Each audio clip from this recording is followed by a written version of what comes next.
Hola, hola, hola, ¿cómo están? Feliz y bendecida noche, ¿cómo andan? Espero que muy bien. Bueno, yo acá a punto de irme a descansar, recién bañada, con cara lavada y todo. Quería compartir con ustedes lo que quedaba de este capítulo número 7 de esta tercer sección, El Sendero de la Conciencia, del libro El Ojo del Yo, del doctor David R. Hawkins. Hoy comencé con el capítulo 7 a la mañana, que se titula La mente. Leímos casi la mitad del capítulo.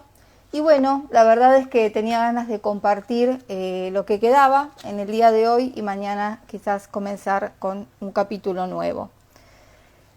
Ay, como dormí una siesta y estoy un poco desvelada, voy a leer un poco para también entrar como en sueñito con este baño y con aprontándome a descansar. Pero bueno, no tengo sueño todavía, por eso es que me pongo a leer.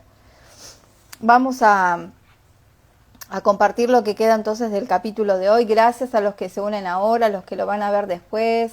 Muchísimas gracias. Voy a continuar entonces con este capítulo 7 y hay un subtítulo que se llama La formación del pensamiento. No me ayuda mucho la luz a esta hora, pero bueno, vamos a hacer lo que se puede. Porque no prendí la otra, pero bueno, no importa. La formación del pensamiento, y dice así. Para alcanzar los objetivos se puede observar que la mente se preocupa principalmente de su propia operación momento a momento con el control del instante siguiente. Está constantemente lista, anticipando, estando encima de la siguiente fracción de segundos e intentando controlar cada instante de experiencia a medida que sucede. Esta es su intención fundamental y subyace en todas las formas que el proceso mental puede adoptar, además de estar siempre presente. Se halla justo por debajo de la superficie del mismo contenido del pensamiento. Su motivación es la supervivencia y la perpetuación de su propio funcionamiento. Es como si la mente tuviera miedo de desaparecer si se quedara en silencio, aunque fuera un solo instante.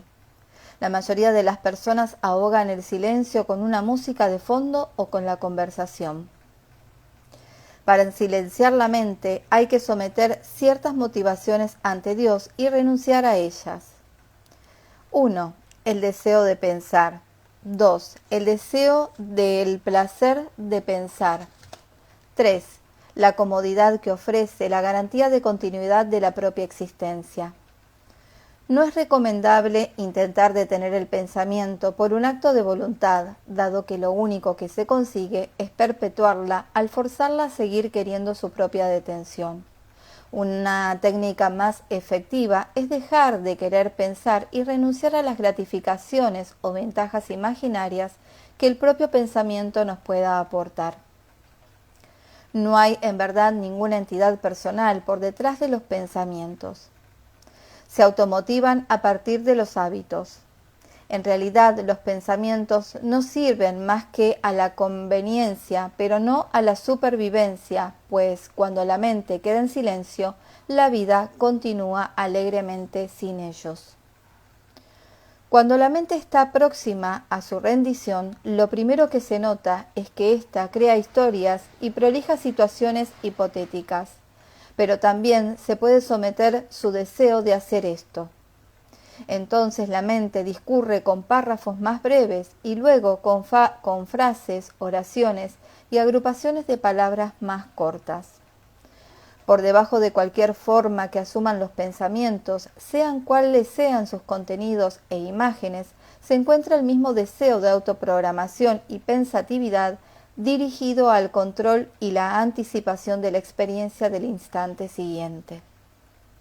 Los pensamientos asumen un detalle creciente de forma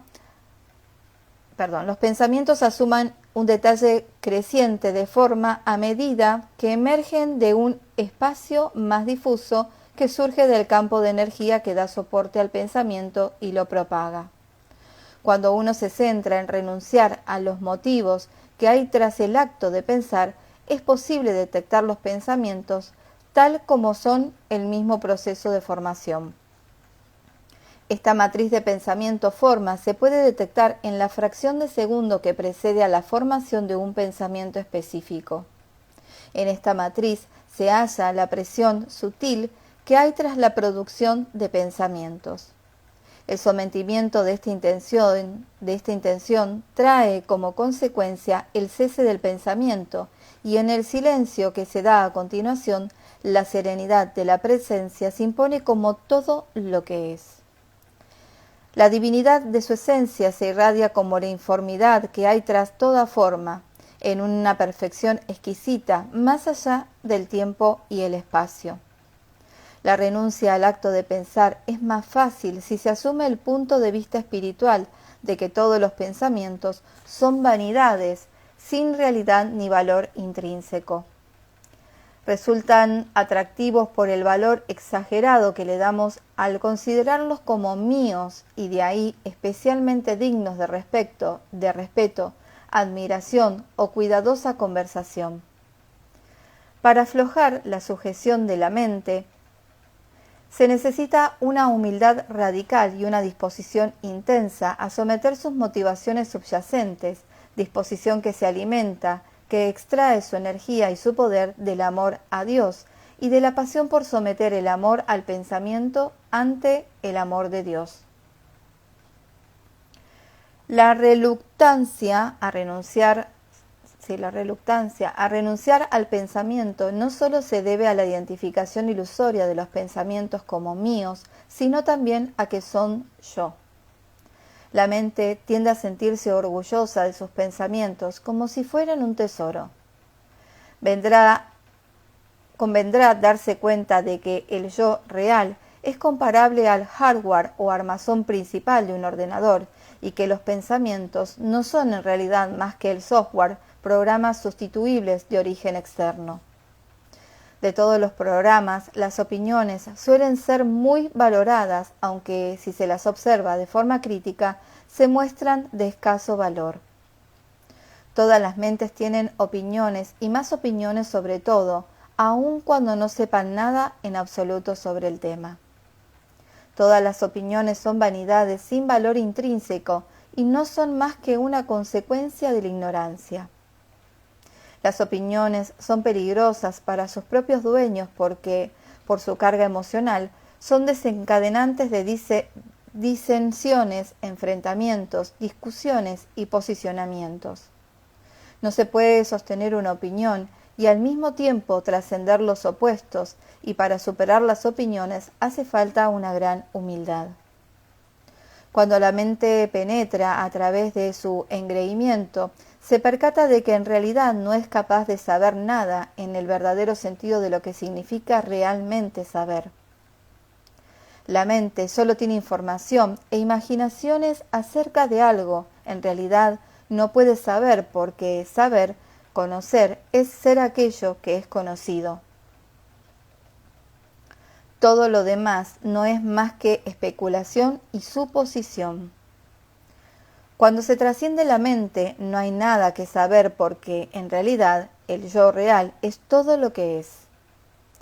Ya no hay nada que preguntar. Lo que está completo no carece de nada, y esa integridad es autoevidente en su totalidad. La renuncia a toda pretensión de conocimiento o de conocer algo constituye un gran alivio y se siente como un tremendo beneficio en vez de como esa pérdida que uno tanto temía. Sin saberlo, uno era esclavo de los contenidos, y de ahí que liberarse de la mente venga acompañado de una profunda sensación de paz y de absoluta seguridad. Cuando sucede esto, uno se siente al fin en casa, profundamente en casa, y ya no quedan dudas. No hay nada más que conquistar, nada que conseguir o en la cual pensar. Su finalidad es absoluta, profunda, inamovible, inalterable. El inacabable fastidio de los deseos y las necesidades, así como la presión del tiempo, han llegado a su punto final, revelándose su vacío. Los posicionamientos. Cuando cesan los posicionamientos, uno se hace consciente de que esa era la fuente de todas sus miserias, miedos y desdichas, y de que cualquier toma de posición es inherentemente errónea. Todas las posiciones sostenidas se pueden perdonar. Debido a la programación y al contexto, parecían una buena idea en aquel momento. Todas esas ideas se basan en la misma noción errónea de que, de alguna manera, servían para mantener la supervivencia de una entidad ego-yo separada e independiente. En realidad, cuando desaparecen, no hay pérdida posible, ni ganancia alguna es necesaria.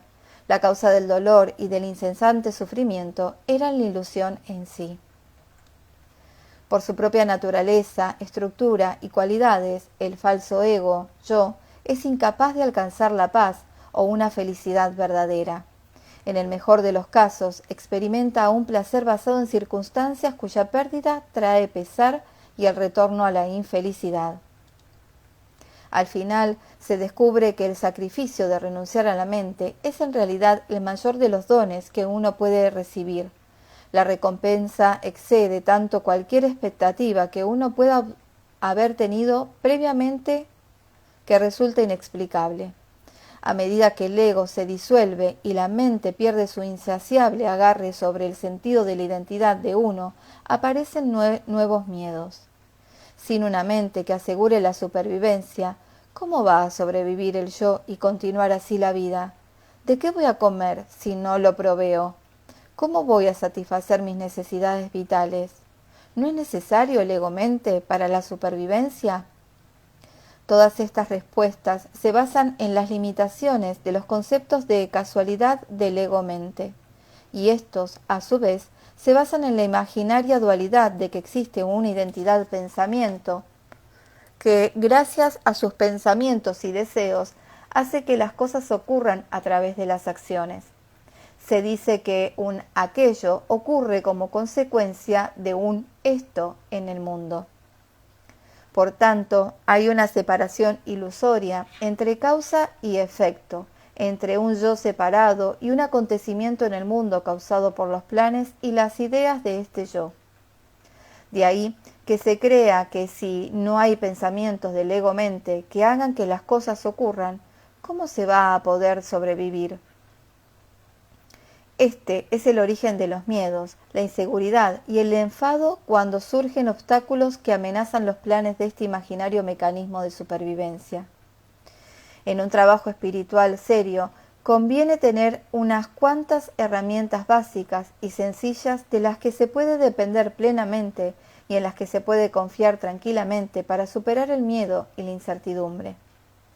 Una verdad básica de inestable valor y utilidad es la idea de que todo temor es falso y no se basa en la verdad. El miedo se supera dirigiéndose directo hacia él hasta que uno lo atraviesa y se encuentra con la alegría de que el miedo estaba bloqueando. La alegría que sigue tras afrontar cualquier miedo espiritual proviene del descubrimiento de que no era más que una ilusión sin base real. Bueno, los que me siguen en mi cuenta saben que cuando hay miedo, allá voy ahora. Si por 44 años viví limitada por los miedos, a partir de este cambio de chip, donde hay miedo, ahí voy con todo. Con miedo, con incertidumbre, con ansiedad, con lo que sea, pero esto sí que me quedó claro. Donde hay miedo voy a ver qué tan grande es ese miedo, a ver qué tanto me puede paralizar. Y lo que sucede es justamente esto, cuando lo atravesás te das cuenta que no era tanto como para que nos paralice. Pero bueno, hay que afrontarlo, no queda otra. Sigo. El ego-mente está limitado por el paradigma newtoniano de la realidad y es incapaz de comprender realmente la naturaleza de la vida.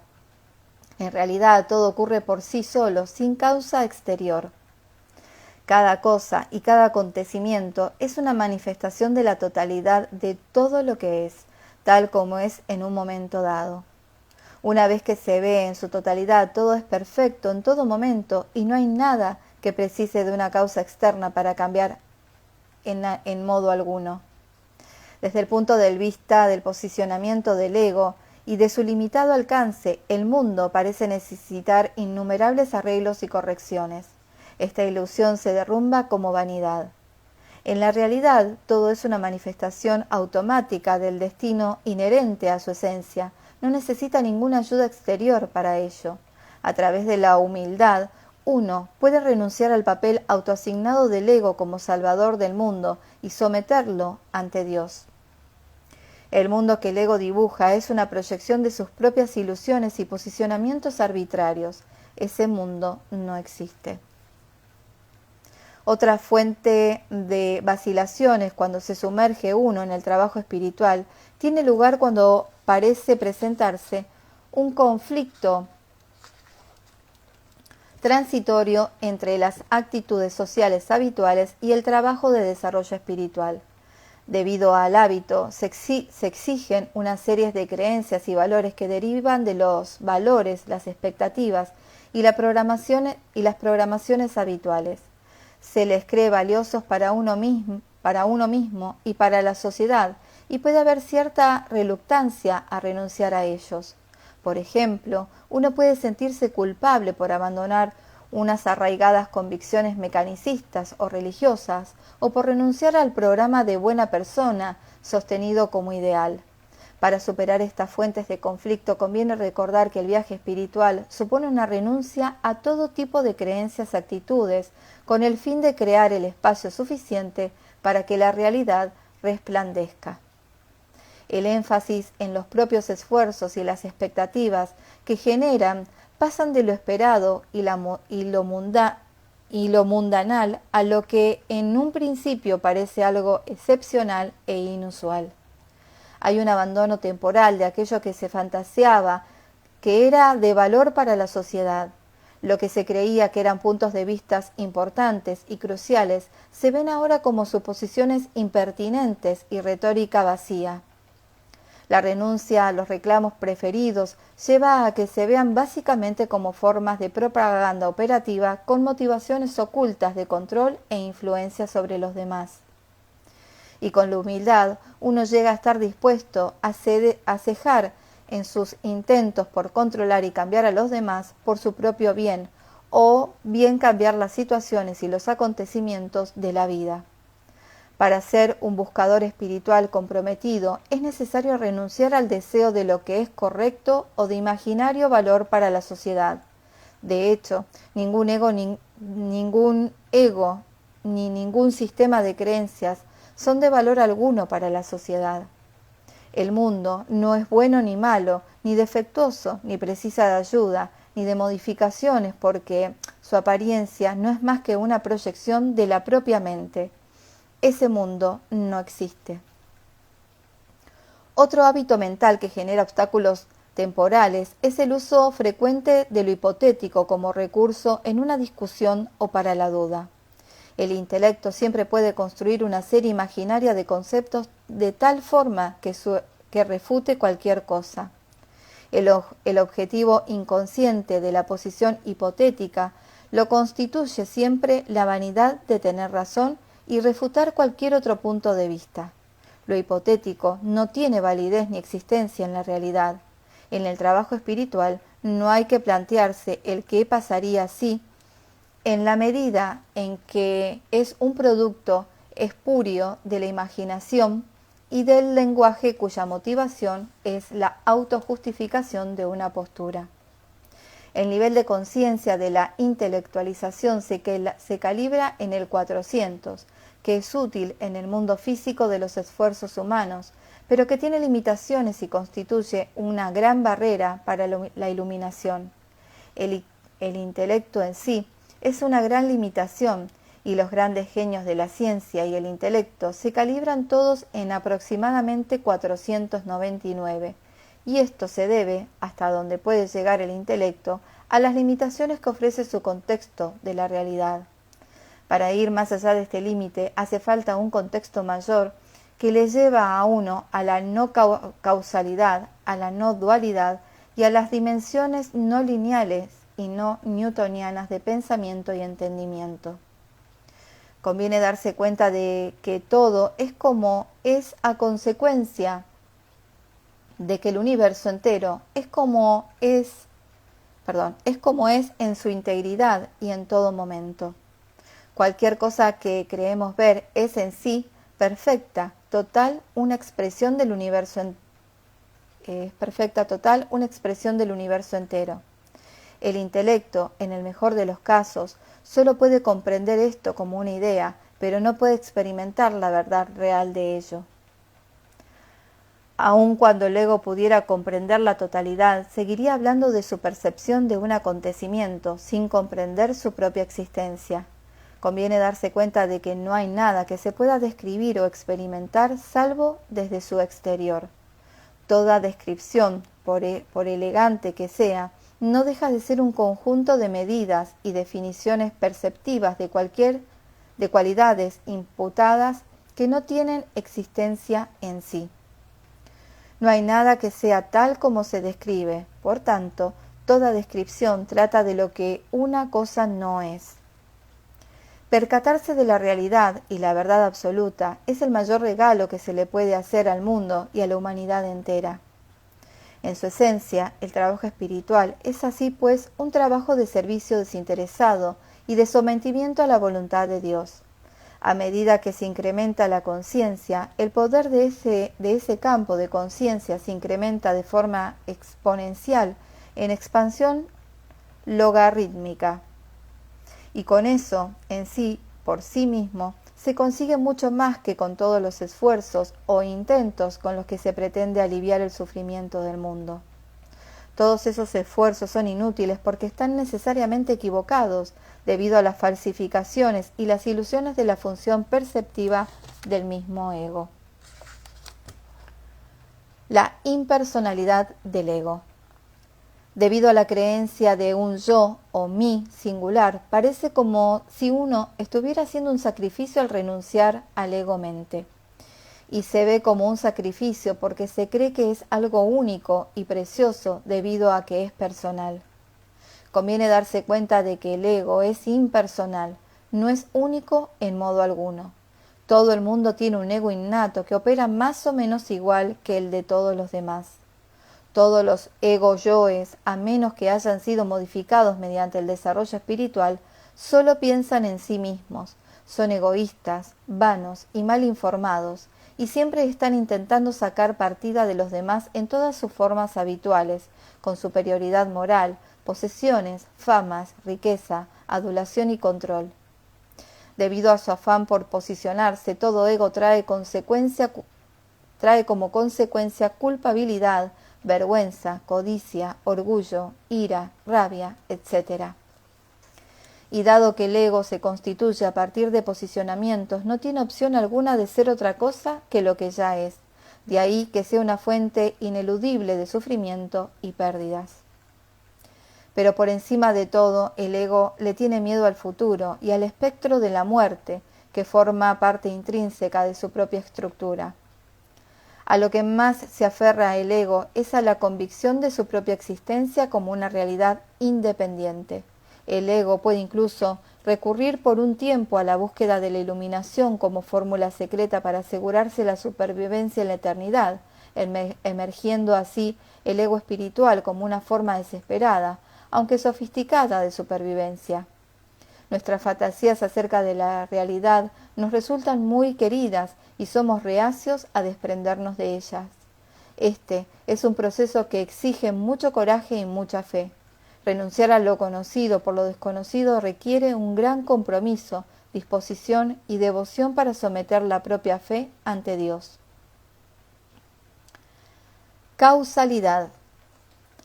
Hay cosas que, cuando nos damos cuenta de ellas, pueden traer importantes saltos de conciencia y por eso puede que valga la pena repetirlas, porque suelen comprenderse gracias a la familiaridad más que a la lógica lineal y secuencial. Progresaremos con mayor facilidad si renunciamos a determinados sistemas de creencias limitadores, aunque fuertemente arraigados, que son en sí mismos posicionamientos. En la realidad, nada causa ninguna otra cosa. Todo es una expresión de su propia esencia y tiene existencia en sí misma. Su apariencia depende de todo lo demás en el universo y del punto de vista desde el cual se observe. Todo es realmente autoexistencia en su realidad, porque todo es parte de todo lo que es, y no hay partes individuales, ideas de separación, ni existencia independiente. En la medida que no está separado de ninguna otra cosa, su existencia tal como es no precisa de causa externa. Lo que aparece como manifiesto surge directamente de lo no manifiesto mediante el proceso de la creación. No surge como efecto de ninguna otra cosa. No hay tal otra cosa, y sólo en la dualidad parece hacer falta una explicación, como la de la causalidad, para interpretar lo que parecen ser acontecimientos separados. En realidad no hay acontecimientos separados, no hay cosas separadas y no hay sucesos que explicar. El paradigma newtoniano de causalidad, que es la principal limitación del nivel calibrado en el 400, postula un proceso misterioso llamado causalidad. Si observamos y examinamos atentamente las secuencias de los acontecimientos, veremos que son en realidad secuencias de apariciones. Se crean por selección arbitraria de un comienzo y un final en el tiempo y en el espacio. La causalidad es un concepto abstracto, como todas las abstracciones no tiene realidad intrínseca. Es un concepto lingüístico útil en el mundo físico de las actividades cotidianas. Solo podemos ver condiciones. Un ejemplo obvio es el que uno solo puede comenzar desde donde está. Podríamos decir que los prerequisitos de los acontecimientos no son causa de ellos, sino condiciones necesarias determinadas.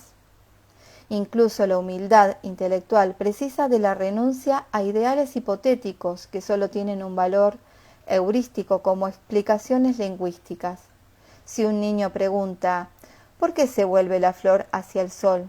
Y se le responde por el heliotropismo, se le estará respondiendo a la pregunta, pero está claro que en realidad se le habrá dado una no respuesta. Una pregunta retórica solo puede generar una respuesta retórica. Dado que la mente, que opera a partir del paradigma de causalidad newtoniano, no dispone de ningún medio para discernir la verdad de la falsedad, la mente científica hace uso del escepticismo o incluso del cinismo para defenderse del engaño. Se utilizan todo tipo de dispositivos para superar esta limitación, incluso estadísticas muy elaboradas que subcategorizan bajo el título de método científico. Esto trae como resultado la experimentación con el método llamado double-blind o la dependencia de la replicabilidad de los resultados, que implican criterios estadísticos y matemáticos que se atribuyen existencia real con la causalidad como supuesto mecanismo operativo. Sin embargo, desde la dinámica no lineal, es de la uniformidad de donde surge la diferencia, o de lo contrario, todo en la creación llegaría a un punto muerto.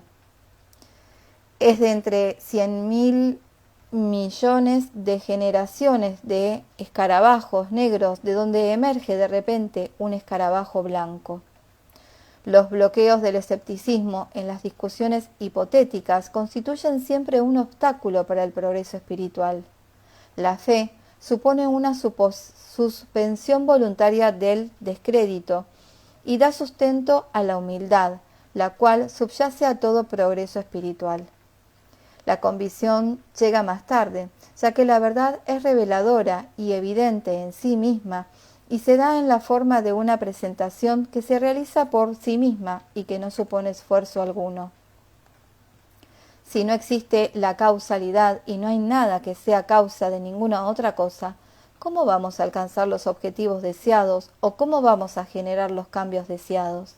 En realidad, lo que ocurre es que se establecen las condiciones necesarias que por observación histórica ya estaban presentes. Lo que se desea es observar una secuencia, luego se supone la causalidad como algo que opera a través de esa secuencia. Si se observa atentamente, uno se dará cuenta de lo uno se dará cuenta de que la secuencia en sí, al igual que el heliotropismo, no es más que un concepto intelectual. Ni hay secuencia ni hay suceso, sino más bien puntos sucesivos de observación sobre una escala temporal imaginaria. En el mejor de los casos, uno podría ver que estos ocultan lo que parece ser un cambio de apariencia. La ilusión de cambio desaparece cuando se deja de asumir un punto arbitrario y artificial de observación en el tiempo. La suposición de un esto comparado con un aquello es un artefacto de la dualidad y un punto de observación arbitrario. En la realidad no hay ni un esto ni un aquello, no hay aquí ni allí, no hay ahora ni después. Esto no son más que mecanismos de la mente, del mismo modo que no se puede determinar una situación sin un punto básico de referencia. En la realidad hay un esto que tiene que convertirse en aquello, ni hay más tiempo ni distancia que la ilusión creada por la selección arbitraria de un punto de referencia.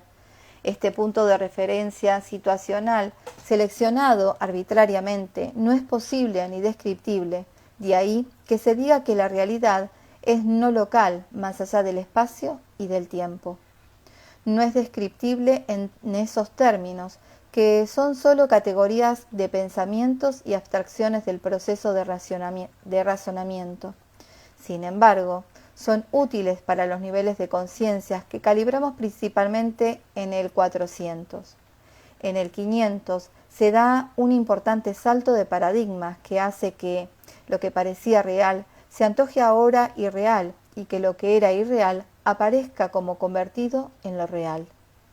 Cada nivel de conciencia tiene su propia comprensión de la verdad y todo se aclara cuando se comprende esta cualidad de los niveles de conciencia. Si la causalidad no es real y la determinación mecanicista no explica lo que observamos, ¿qué otra explicación puede sustituirla hasta que se revele una conciencia mayor? La mente es el enigma de la vida, de modo que podemos responder a sus preguntas con la provisional, aunque obviamente satisfactoria explicación de la creación. Si lo no manifiesto se hace manifiesto mediante una creación continua, no hará falta ningún otro dispositivo ni premisa intelectual para explicar lo obvio. Podríamos decir que todo se crea por autoevolución, por ser ésta algo intrínseco a su existencia y a la naturaleza de la creación en sí. Pero esta explicación da entrada más tarde a otra dualidad, la de lo creado frente al creador. Esto es algo que se puede trascender fácilmente viendo lo obvio, que es que la creación y el creador son idénticos. En la no dualidad no hay separación entre un creador y lo que es creado.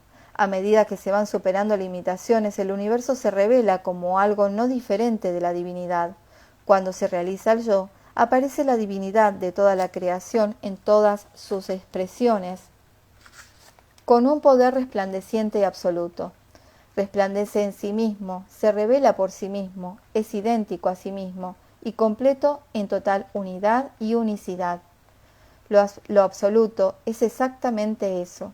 La presencia infinita de todas las cosas se halla más allá de todo tiempo y espacio, completa, perfecta e íntegra para siempre. Todos los puntos de observación desaparecen y lo que queda es la omnipresencia de eso, que lo sabe todo por el mero hecho de que es todo.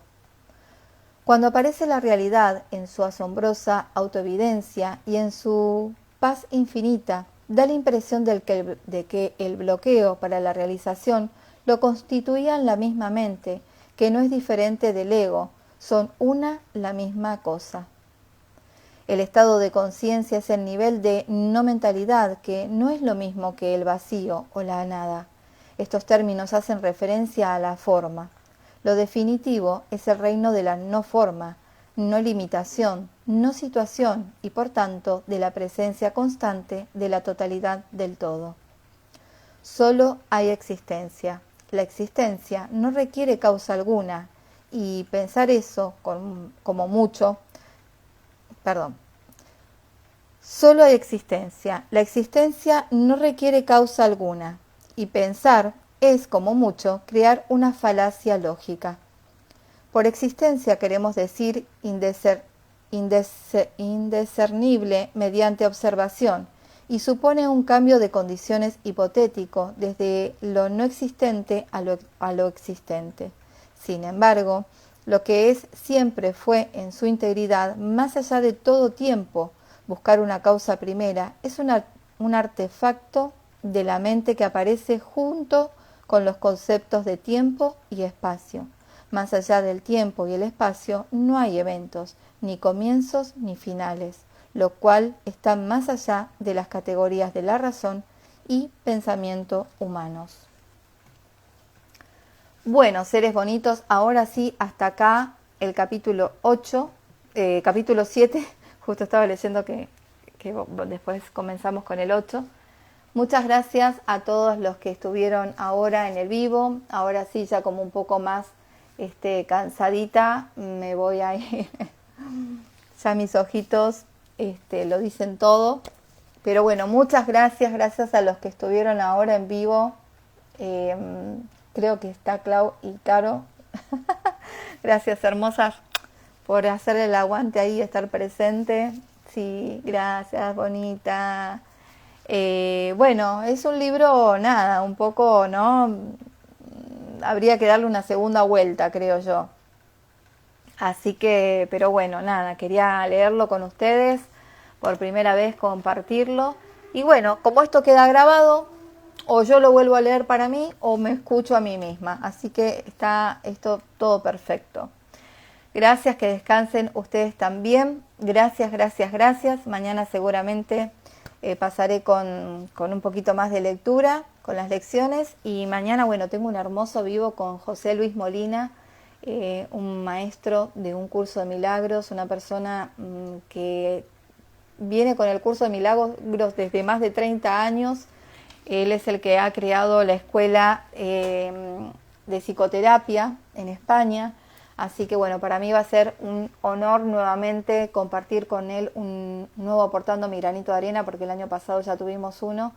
Y bueno, nada, los espero mañana a las 2 de la tarde Argentina, 18 horas España, para bueno, compartir ese maravilloso vivo y esa maravillosa enseñanza que nos transmite José Luis con cada uno de sus compartires, tanto desde su Instagram como desde todo lo que va haciendo a través de la escuela. Así que bueno, nada, los espero.